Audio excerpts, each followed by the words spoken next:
Gen Z may have just toppled another government. Right, last month it was Nepal, and now it's Madagascar, that island nation off the southeastern coast of the African mainland. But to really appreciate this, I need to give you a little context. Right, so Madagascar is a former French colony, and it's now one of the poorest nations in the world. I mean, you're looking at 75% of the country's 30 million people living below the poverty line, according to the World Bank, and only 1/3 having access to electricity, according to the IMF. And so with that in mind, we actually saw protests kicking off in the country late last month in response to chronic water and power cuts. Then, quickly, they escalated to reflect wider discontent with the government over unemployment, corruption, and the cost of living. And like we saw in Nepal, this came with a death toll. Right, according to the UN, at least 22 people were killed in the clashes, although according to the president, he said the death toll was at 12. Right, the president, he's a businessman and former DJ who gained power back in 2009 by ousting the previous president in a coup that was backed by the army. And in particular, he did this with the help of an elite military unit known as CAPSAT. But fast forward to this last Saturday, and you actually had CAPSAT troops leaving their barracks and joining the protests against the president. And you had them saying the next day that they had seized leadership of the military command and taken control of all the armed forces. And you had the president warning that a coup attempt was underway. And then with that, on Monday, it was reported that the president had been flown out of the country on a French military plane, with that possibly heading to Dubai, and reportedly French President Emmanuel Macron had authorized the evacuation. And then you had the president saying he was sheltering in what he called a safe place after a group of military personnel and politicians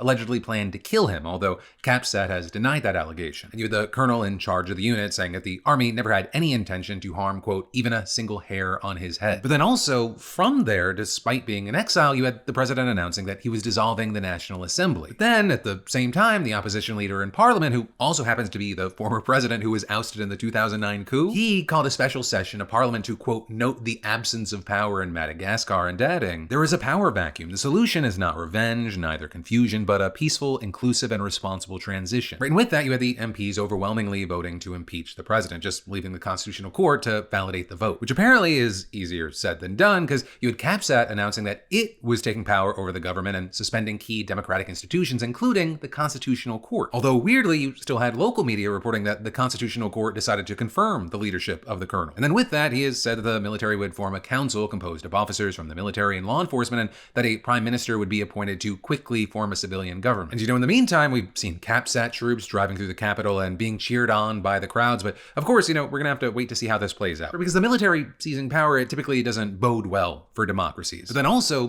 beyond that, we'll have to see if and what kind of energy this gives to Gen Z protests happening elsewhere in the world. Because in addition to Nepal before this, another country that's been getting a lot of attention, in this regard at least, is Morocco. And actually, just this week, you had Gen Z activists there saying they'll be launching a new round of demonstrations this weekend. Right, and that's after the ones that already took place a couple of weeks ago that resulted in clashes ending with at least 3 deaths. Definitely a lot of energy and change around the world, and we'll have to see how this plays out.